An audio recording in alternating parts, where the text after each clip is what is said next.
안녕하세요. 여러분의 건강한 일상을 응원하는 모아모아 건강입니다. 오늘은 정말 많은 분들이 궁금해하시는 주제를 가지고 왔어요. 바로 혈압약 부작용 관리법이에요. 혈압약 드시는 분들 정말 많으시죠? 통계를 보니까 60대 이상 어르신 중 절반 이상이 혈압약을 복용하고 계신다고 해요. 그런데 약을 먹다 보면 이게 약 때문인가 싶은 증상들이 나타나기도 하죠. 어지럽다거나 기침이 난다거나 다리가 붓는다거나. 오늘은 이런 부작용들을 어떻게 관리하면 좋을지, 언제 병원에 가야 하는지 자세히 알려드릴게요. 중요한 건 절대로 임의로 약을 끊으시면 안 된다는 거예요. 오늘 영상 끝까지 보시면 안전하게 관리하는 방법을 아실 수 있을 거예요. 먼저 이것부터 확실히 하고 넘어가죠. 혈압약은 왜 꼭 먹어야 할까요? 고혈압을 조용한 살인자라고 부르는 이유가 있어요. 증상이 거의 없거든요. 하지만 방치하면 정말 무서운 일이 벌어져요. 심근경색, 뇌졸중, 신장병, 이런 치명적인 질병들의 원인이 되거든요. 그래서 부작용이 있더라도 의사 선생님과 상의해서 꾸준히 관리해야 해요.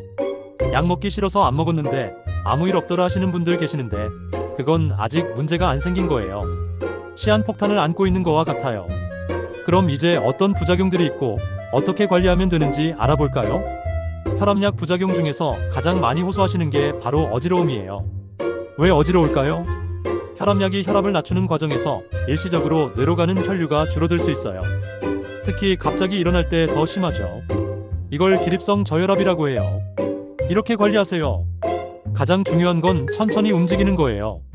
앉았다가 일어날 때, 누웠다가 일어날 때 30초 정도 천천히 일어나세요. 급하게 일어나시면 안 돼요. 그리고 물을 충분히 드세요. 하루에 1.5리터 정도는 드셔야 해요. 탈수되면 어지러움이 더 심해지거든요. 특히 여름철에는 더욱 신경 써주세요. 약 먹는 시간도 조절해 볼 수 있어요. 의사 선생님과 상의해서 아침보다는 저녁에 먹어보시는 것도 좋은 방법이에요. 그러면 어지러운 시간대에 주무실 수 있거든요. 마지막으로 규칙적인 운동으로 혈관 건강을 개선해 보세요. 특히 하체 근력 운동이 도움이 많이 돼요. 의자에 앉았다 일어섰다 하는 운동만 해도 좋아요. 어지러움과 함께 가슴이 답답하거나 숨이 차거나 의식을 잃을 것 같으면 즉시 병원에 가세요. 두 번째로 많은 부작용이 바로 마른 기침이에요. 특히 ACE 억제제라는 종류의 혈압약에서 많이 나타나요. 왜 기침이 날까요? ACE 억제제가 기관지를 자극하는 물질을 축적시켜서 그래요. 감기 기침과는 달리 가래 없는 마른 기침이 특징이에요. 이렇게 관리해보세요. 기침이 날 때는 무엇보다 목을 촉촉하게 유지하는 게 중요해요. 물을 자주 마시시고 실내 습도도 50에서 60% 정도로 맞춰주세요. 가습기가 없으시면 젖은 수건을 걸어두셔도 돼요. 꿀물이나 따뜻한 차도 정말 좋아요. 목의 자극을 완화해주거든요. 저는 개인적으로 도라지차나 생강차를 추천해요. 그리고 혹시 담배 피우시는 분들은 이 기회에 꼭 끊으세요. 담배 연기가 기침을 훨씬 더 악화시키거든요. 기침이 2주 이상 계속되거나 혈담이 나오거나 숨이 차면 반드시 의사와 상담하세요. 약을 다른 종류로 바꿔주실 수도 있어요. 감기약과 함께 드실 때는 성분이 겹치지 않는지 확인하세요. 세 번째는 다리나 발목이 붓는 부종이에요. 특히 칼슘 채널 차단제라는 약에서 자주 나타나요. 왜 다리가 부을까요? 혈관이 확장되면서 혈액순환이 변화하고 체액이 다리 쪽에 고이기 쉬워져요. 중력 때문에 주로 다리 아래쪽이 붓죠. 이렇게 관리하세요. 다리가 부을 때는 다리를 높게 올려주는 게 가장 효과적이에요. 잠들 때나 쉴 때 베개를 다리 밑에 받쳐서 심장보다 높게 올려주세요. 압박 스타킹도 정말 도움이 많이 돼요. 약국에서 파는 의료용 압박 스타킹을 신어보세요. 처음엔 좀 답답하실 수도 있지만 금세 적응되실 거예요. 그리고 앉아 계실 때도 발목 운동을 꾸준히 해주세요. 발목을 돌리거나 발가락을 위아래로 움직이는 것만으로도 혈액순환에 큰 도움이 돼요. 짠 음식은 가능한 한 피하세요. 라면, 김치, 젓갈류 같은 건 부종을 더 심하게 만들거든요. 그리고 한 자세로 너무 오래 있지 마시고 1시간마다 한 번씩은 자세를 바꿔주세요.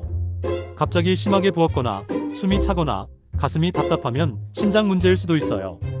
즉시 병원에 가세요. 그 밖의 부작용들도 간단히 살펴볼게요.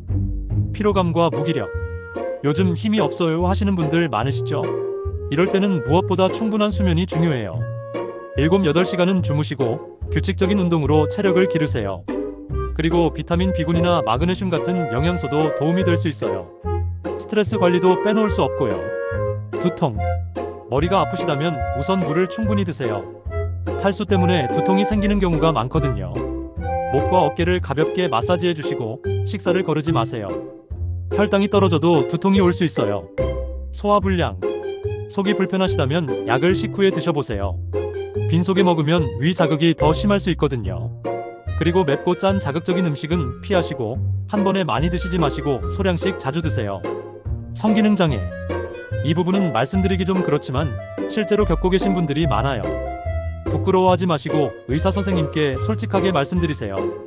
다른 계열의 혈압약으로 바꾸면 호전되는 경우가 많거든요. 금연, 금주 같은 생활습관 개선도 도움이 돼요. 피부 발진이나 가려움, 몸에 뭔가 올라오거나 가려우시다면 이건 즉시 병원에 가셔야 해요. 알레르기 반응일 가능성이 높거든요. 이런 경우에는 약을 바꿔야 할 수도 있어요. 정말 위험한 상황들을 말씀드릴게요. 갑자기 가슴이 아프거나 뭔가 짓누르는 느낌이 들면 바로 119에 전화하세요. 그리고 숨쉬기가 너무 힘들거나 어지러워서 쓰러질 것 같거나 의식을 잃을 것 같으면 주저하지 마시고 응급실로 가세요. 특히 머리가 너무 아프면서 시야가 흐려지거나 얼굴이나 목이 갑자기 부으면 이건 정말 응급 상황이에요. 이럴 때는 1분 1초가 중요하거든요. 그 다음으로는 빠른 시일 내에 병원 예약을 잡으셔야 할 상황들이에요. 기침이 2주 넘게 계속되거나 다리 부종이 갑자기 심해지거나 너무 피곤해서 일상생활이 힘들 정도라면 미루지 마시고 병원에 가보세요. 새로 생긴 피부 발진도 마찬가지고요. 가벼운 증상들은 정기검진 때 상담하시면 돼요. 약간의 어지러움이나 두통, 경미한 다리 부종이나 소화불량 정도는 급하지 않으니까 다음 병원 가실 때 얘기해보세요. 성기능 관련 고민도 부끄러워하지 마시고 그때 상담하시면 돼요. 기억하세요. 부작용이 있다고 해서 임의로 약을 끊으시면 절대 안 돼요. 약물 부작용을 줄이려면 생활습관도 중요해요. 우선 식단부터 말씀드릴게요. 나트륨은 하루에 6g 이하로 드시는 게 좋아요. 쉽게 말해서 소금 한 티스푼 정도예요. 대신 칼륨이 많은 바나나, 토마토, 시금치 같은 과일과 채소를 많이 드세요. 술은 가능하면 끊으시고 꼭 드시려면 남성분은 하루 2잔, 여성분은 1잔 이하로 제한하세요. 커피도 너무 많이 드시지 마시고 하루 2-3잔 정도로 줄여보세요. 운동은 무리하지 마시고 주 3-4회 30분씩 걷기부터 시작하세요. 계단 오르기나 빠른 걷기 정도면 충분해요. 근력 운동도 주 2회 정도 하시면 좋은데 갑자기 무거운 걸 들거나 강도 높은 운동은 피하세요. 스트레스 관리도 정말 중요해요. 충분히 주무시고 7-8시간은 자야 해요. 명상이나 요가 같은 걸로 마음을 편하게 가지세요. 취미 활동도 하시고 가족이나 친구들과 자주 만나서 얘기하시는 것도 좋아요. 그리고 담배는 꼭 끊으세요. 혈압약 효과도 떨어뜨리고 부작용은 더 심하게 만들거든요. 혼자 끊기 어려우시면 금연 클리닉 도움을 받으시거나 니코틴 패치, 껌 같은 걸 활용해보세요. 이런 생활습관 개선만으로도 혈압약의 효과는 높이고 부작용은 줄일 수 있어요. 마지막으로 안전한 복용을 위한 실용적인 팁들을 알려드릴게요. 복용 시간부터 말씀드릴게요. 매일 같은 시간에 드시는 게 가장 중요해요. 휴대폰 알람을 맞춰두시거나 일주일치 약통을 사용하시면 깜빡하는 일이 없을 거예요. 그리고 약은 반드시 충분한 물과 함께 드세요. 다른 약물과 함께 드실 때는 조심하셔야 해요. 감기약이나 진통제 사기 전에 약사한테 혈압약 먹고 있다고 꼭 말씀하세요. 영양제나 건강보조식품도 마찬가지예요. 그리고 치과나 다른 병원 가실 때도 어떤 약 먹고 있는지 꼭 알려주시고요. 절대로 술과 함께 드시면 안 돼요. 약물 기록도 잘 관리하세요. 혈압 재는 수첩에 부작용도 함께 적어두시고 병원 갈 때 가져가세요. 본인이 먹는 약 이름과 용량도 정확히 알고 계셔야 해요.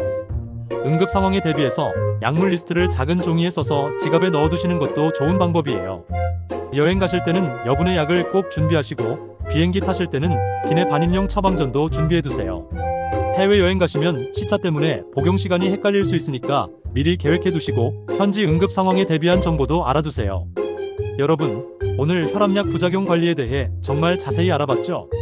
중요한 포인트 다시 한번 정리해드릴게요. 첫째, 부작용이 있어도 절대 임의로 약을 끊지 마세요. 둘째, 생활습관 개선으로 부작용을 줄일 수 있어요. 셋째, 심각한 부작용은 즉시 병원에 가세요. 넷째, 정기적으로 의사와 상담하며 약물을 조정하세요. 혈압 관리는 평생 가야 할 마라톤이에요. 단거리 달리기가 아니죠. 그러니까 너무 조급해하지 마시고 의료진과 함께 천천히 관리해 나가시기 바라요. 그리고 무엇보다 혼자 고민하지 마세요. 궁금한 점이나 걱정되는 증상이 있으면 언제든 의사나 약사에게 물어보세요. 오늘 영상이 도움되셨다면 좋아요, 그리고 구독도 부탁드려요. 건강한 혈압 관리로 더욱 활기찬 하루 보내시고 다음 영상에서 또 만나요. 안녕히 계세요.